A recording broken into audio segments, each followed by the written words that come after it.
Now, the rest of the story. Hey guys, this is going to be a valley update video, so fair warning if you guys aren't interested in hay production and everything that goes into it down here. I mean, if you don't have any interest in it, feel free to check out. But there's going to be a bunch of parts to this video. First part is this is all of my first crop that I didn't have room for, and just wanted to give you guys another update on it. Not a sob story by any means, it's a good issue. I had more hay than I had storage for. I was approached by an individual to ship it out west. Ultimately, I got really close to doing it. I got trust issues, and that's ultimately what it comes down to. Is the only way to know to do it was if we loaded the truck up and they had to weigh it somewhere, and we really couldn't come up with a location or where they were going to be able to weigh it. And my problem is, when this stuff is being shipped to the others, essentially the Iowa-Nebraska border is what I was told. The second the bales are loaded on the truck, I'm out. They could head out the driveway and I never see or hear from them again. Be it if it's just for the first load, the first one load, or if they would have loaded up all, I think he was asking for like 160 bales. 160 bales is a pretty good chunk of money, and it just simply comes down to the risk I'm willing to take, and I wasn't willing to risk losing like $10,000 worth of hay. I mean, I don't know the guy, and trust in complete strangers, especially when they're several hours away, it's kind of hard to believe what they're telling you. So this stuff kept. The first crop kept better than the second crop, and what I'll show you is, once again, here we go. My cell phone's all insured and fixed, so it's nice having a phone that works again. This stuff was made, was it the second week of June? And like I said, my management practices, there are 4 wraps of net wrap, 1, 2, 3, 4, on each and every one of these bales I made down here. I mean, everything out here, everything in there, everything over there, everything that I hauled back home. Reason being is because we handle them so much. That's right, we handle them several times, and that net wrap, not so much the stuff up here, you know, but the stuff that's down there. I mean, I am gonna have some wastage from the water, you know, being trapped between the concrete and the bale. I can live with that. I mean, I actually, in some of our sheds, where on the edges where you get a little water seeping in, even in that one, it doesn't really seem to affect sail quality at all. But having that many wraps on there for how much we're handling them and setting them down and everything, it allows the bale to actually endure being handled that much. Secondly, and this is really important for the stuff that's been sitting outside now for 2 months, okay, 3 months, July, August, September, it allows it to shed moisture. So yes, the face of it doesn't look that pretty. My own brother weighed in on this because, you know, Ryan actually does feed a fair amount of hay himself, and he said, hey, if I was actually having to buy hay, he's like, let me give you some context. He said this when we were down here finishing up, actually heading home, second crop. So I had all of the second crop, you know, the green tinted pretty looking hay sitting out over there, and I'll show you that. And this stuff sitting out here, granted it wasn't quite as faded as this, but personally not bad. And Ryan says, hey, well, if you're looking to move any of this stuff, he's like, if I'm coming to buy hay, he's like, I'm going to look at this. And he says, I'm going to look at the stuff over there. And he's like, I'm obviously not going to be interested in this stuff at all because I'm going to want the stuff that looks nice and green. Okay, well, he means by that is I also have stuff that's stored inside, should have better quality. Yes. But here's the thing, and it's an issue you have when you go to sell this stuff. You can see I was checking this at a point in the past. But we can all agree that the faces of these bales are weathered, right? Let's see another bale where I've checked. Let's see. The sides of the bales facing that way are obviously weathered a little bit more, it seems. See, they do have a little bit more of that light brown or chocolate milk. If you're my daughter, she's doing colors right now, and brown is chocolate milk. So she's a sweetie. Here's a bale I haven't checked. You can definitely see it is first cut. You know, you got the bigger stems on it.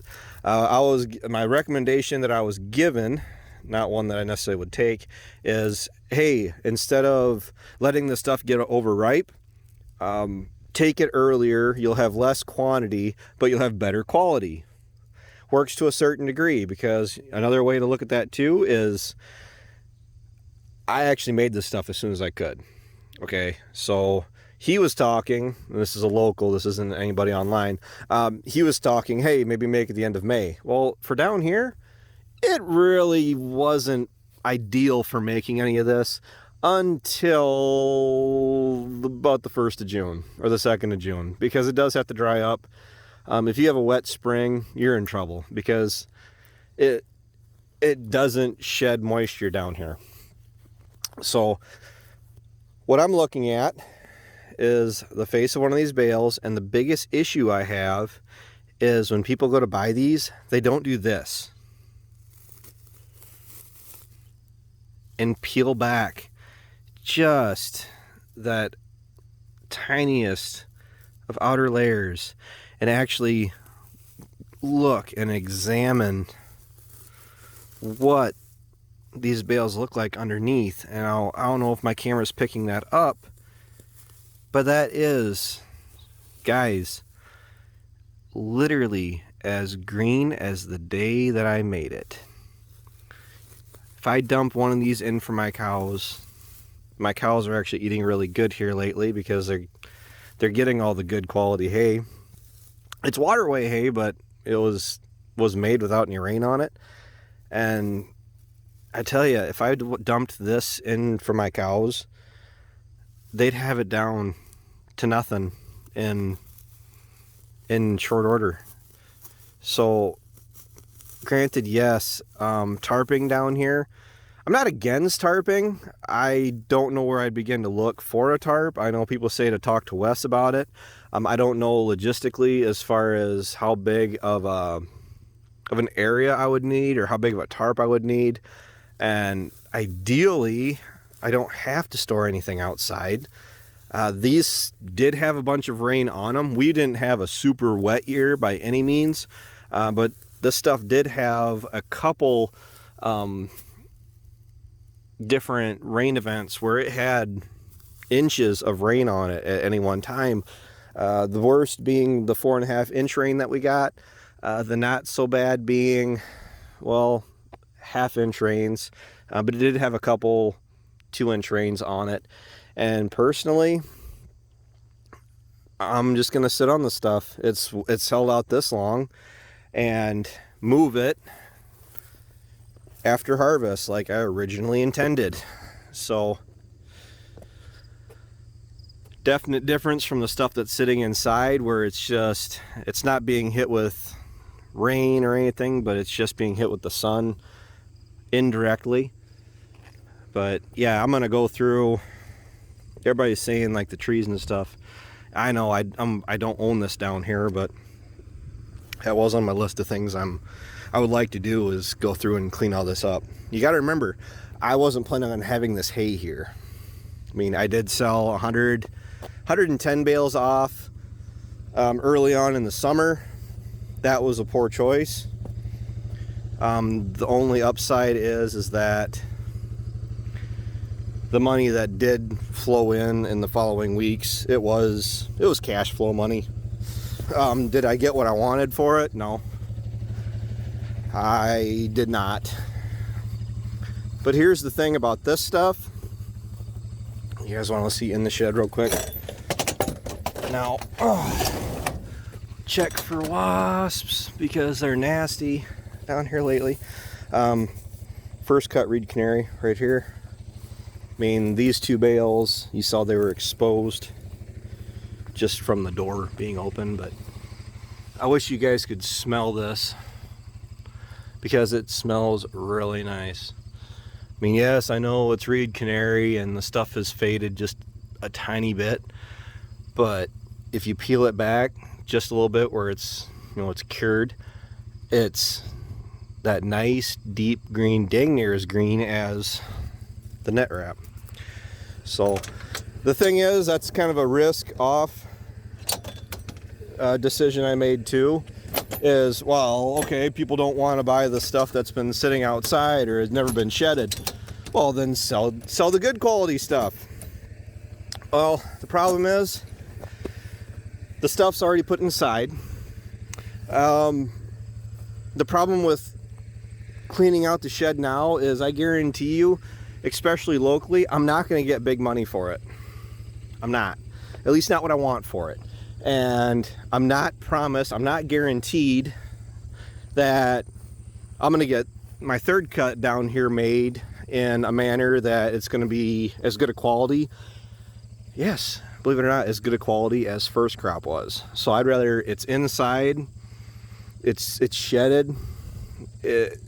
I never was worried about this stuff. I'm not going to risk it. Let it sit in the side. This is my second cut. A little disappointed in it. This is second cut off the bench. Okay. It's cow feed. And now everybody that watches the rest of the story knows that cow feed to me generally means it's not the best of quality. But look at that. This stuff is made, you guys probably know better than I do. When was this made? End of July, 1st of August? 1st of August? No, end of July. Last year we did it the 1st of August. You know, kind of, you know, not really sure if it was the right choice at the time, but I've been over it enough times. I'm not going to keep saying it or keep going over it, but it was the right call. This stuff, this is from the neighbor's place. I can tell just by the material that's in it. But the stuff that came off of this field in particular, it wasn't very, wasn't very tall, and the stuff didn't really want to dry or air out. And the issues I was running into was it seemed like the stuff just didn't want to keep or pack or dry out is what I'm trying to say. But I will be the first to admit, this is the first time I've gone down and actually peeled this stuff open. You know, what's the saying? Beauty's only skin deep. Well, this is one off of this, and you know,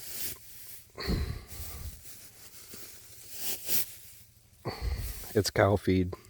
It's I could sell that. I probably won't get top dollar, but to be honest with you, I don't see why not.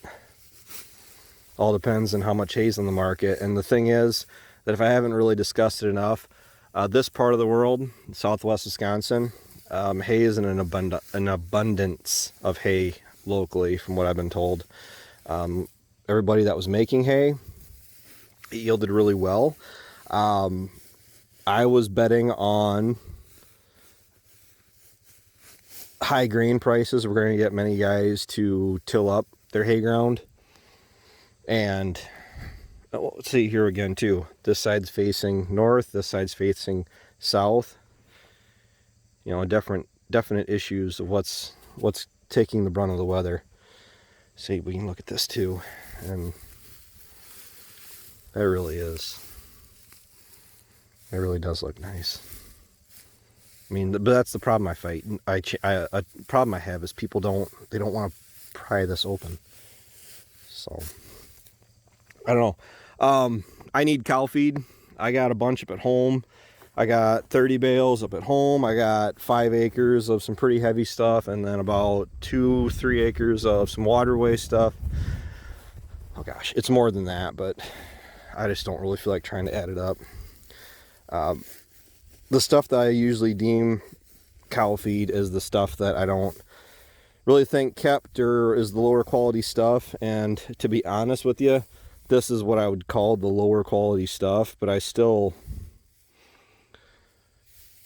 I'd be still pressed to say if I would have timed it right, and depending on the market conditions, I mean, if there wasn't a whole lot available, or if there aren't many people that are actually moving hay, I bet I could still do pretty good on this stuff. At least do better selling it locally than trying to put it on a truck and send it down the road. These guys for sure are cow feed. These are the ones that they were heavy. I could feel them on the skid steer.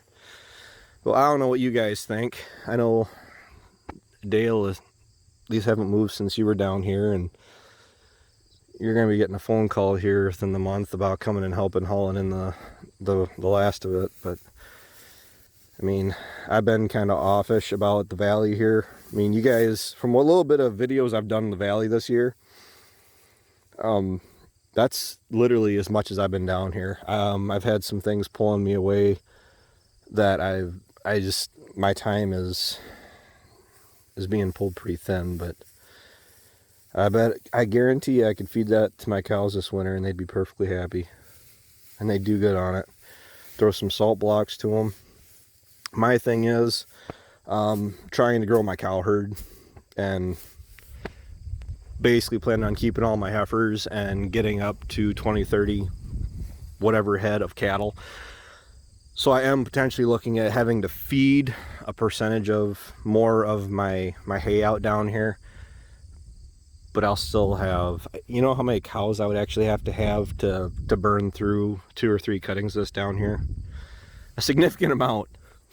Well, that's it for this part of the video. This video is going to be long. I'm okay with that. I'll take you on the 4-wheeler. We're going to go check the bottom. We're going to see what those low-lying areas look like. It's the 4th or 5th of September, foxtail. It's a common issue. I'm still not planning on making this for a couple weeks yet.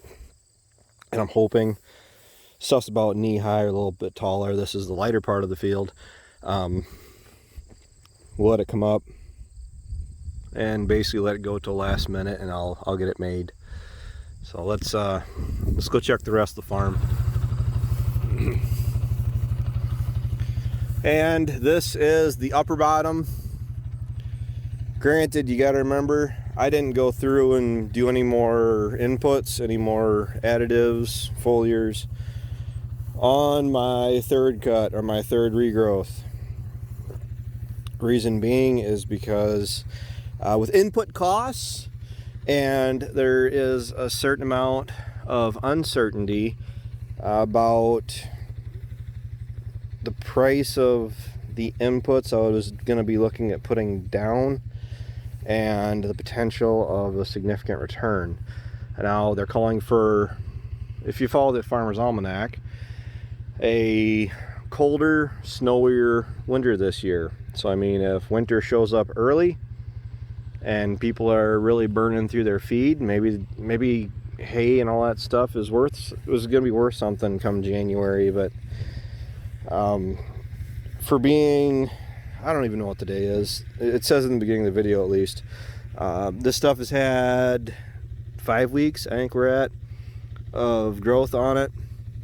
I'm seeing a random invasive species, but for being as far along as we are, I mean, the stuff is mining what's in the soil and it's having to make do with what's there. Even down in the bottom, moisture really isn't that far away, but we have been a little bit drier. We just went through a pretty significant chance of rain this weekend, and we got sprinkles. And I don't even know if you'd want to call it sprinkles, because the morning dews are heavier than the rain we got. But ideally here, everybody's been telling me that grass will do the majority of its growing in the last 2 weeks before you make it. Well, we're currently in week 5 of its regrowth. I mean, I'm trying to let it go until the 3rd or 4th week or the last week of September. It's worked out for me the last 2 years, albeit with a fair amount of stress. But if that's what it takes to optimize your chances of a healthy return on all 3 of your cuttings, then so be it. So this stuff is once again be sitting outside once I get it made. So if I can get it made later in September, and this will probably be the first stuff that I move, so it'll be outside. Well, I can't say that because I do have that first cut stuff. If there's any kind of demand for it, I'll probably try to get that moved right away, just because it's been sitting outside as long as it has. But overall, I'm not disappointed in with what's here. I mean, you got to understand, for anybody that doesn't do agriculture, 3 healthy cuttings off of grass is asking a fair amount out of it. That's why I was doing the foliars and the nitrogen after each cutting. It's just with this year, nitrogen was dropping after I had made the, what was it, about 2 weeks, a week or 2 ago. I was told nitrogen was dropping, but I'm also hearing now it's starting to go back up. So it was just one of those things. I just didn't want to, I wasn't going to try to chase it. I mean, it's going to be what it's going to be. I'll live with it. I'm actually looking for across 120 acres, plus I don't know, we'll get to that here in this video yet, if I can make any of that that standing stuff down there yet. You'd be surprised if I could load that stuff up and send it down the road, somebody would buy it. So I'm looking for about 180 bales off of 120 acres. Last year it was able to do that, and I think we're sitting all right. I mean, the field ground, that's probably not going to be, well, it's going to be kind of lackluster, but once again, you let it go for a little while, a couple weeks, and make it all. And it's basically just do a clear cutting program.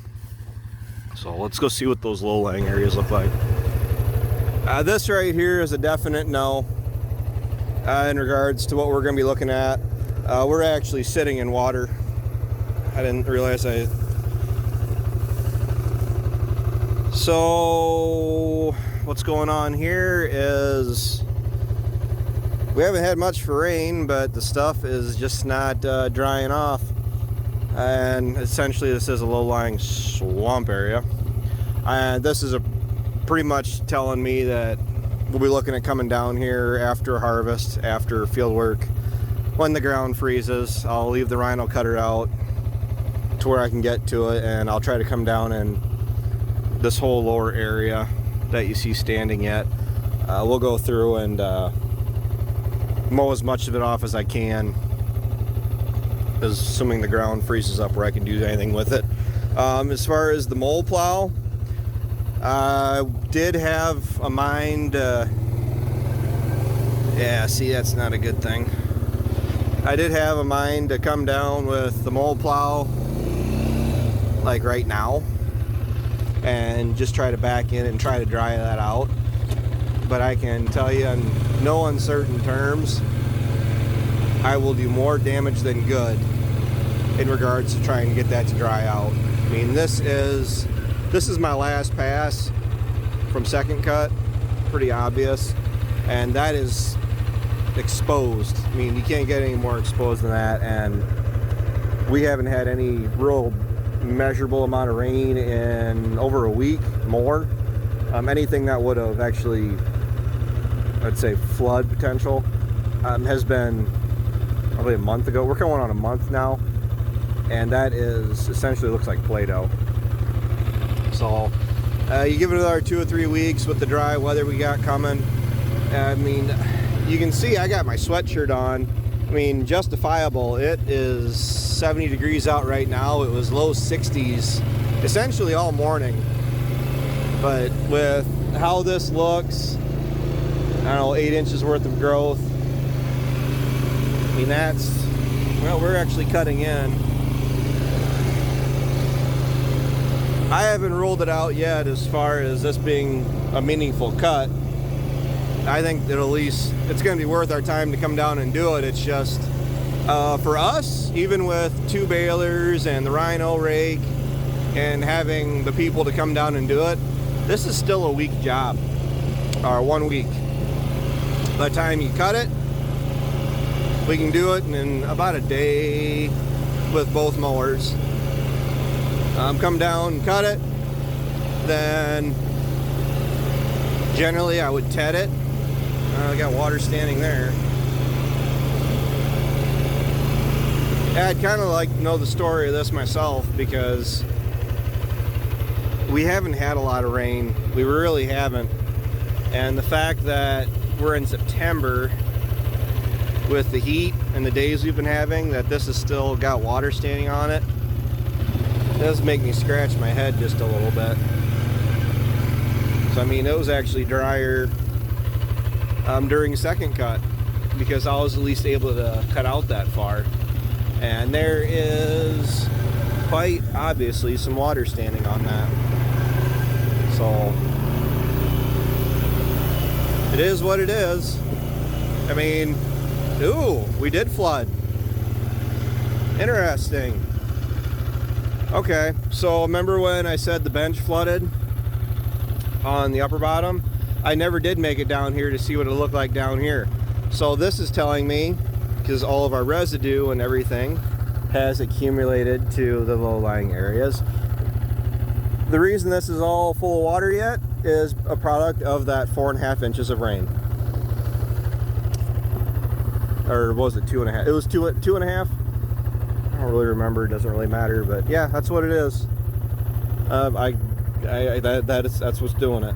So all we can really hope for is that this gets a chance to dry up a little bit more, that when we do come down and cut it, I can try to reclaim as much of it as possible, and we'll go from there. But it is nice. It's kind of regrettable that I won't be able to get this made over to the tree line, because it did make this look really nice last fall once we had it all cleaned up. So no, there's not much I can really do with the mole plow, because honestly what I would have ended up doing is dropping in somewhere in here in the water, and I would have driven that way. Well, the problem with that is I don't want to tear up my regrowth. I don't want to create ruts, and then I don't want to have to cut, rake, bale, and then haul over all that that worked up dirt. So I think we're looking at gonna have to try to do it this fall. After third cut, I'll come down, and some of the more water prone areas I'll hit with the mole plow. That's all I got for the valley update, guys. I mean, nothing is certain down here. This is a completely different, you come in, you pull into the driveway, and this is just a completely different area in itself. I mean, if I could consistently raise awesome crops down here, it'd make it, I mean, a lot less stressful, but there's a lot of management and a lot of different decisions that got to go into it. So thanks for watching up to this point, guys. Make sure you like, comment, and subscribe. I mean, if you've watched this long of a video and you're still here, I mean, you're probably a prime candidate for subscribing. So I'll talk to you later. All right, quick post-video comment. This makes me scratch my head, which, like I said, goes right back into the whole trying to really figure out what works down here. This is a low-lying spot. I mean, hence, you know, no growth. It's just dirt. This is actually, this was swamp. When we were making second cut, we were driving through it, but I always had the differential lock on driving through it. So the fact that there's as much moisture, water standing up there, but yet for this piece, I expected this to be pretty well level water, and it's dry. I mean, it's, I don't know. It's one of those things you're probably better off just not trying to think too much about. So, all right, I'll talk to you later.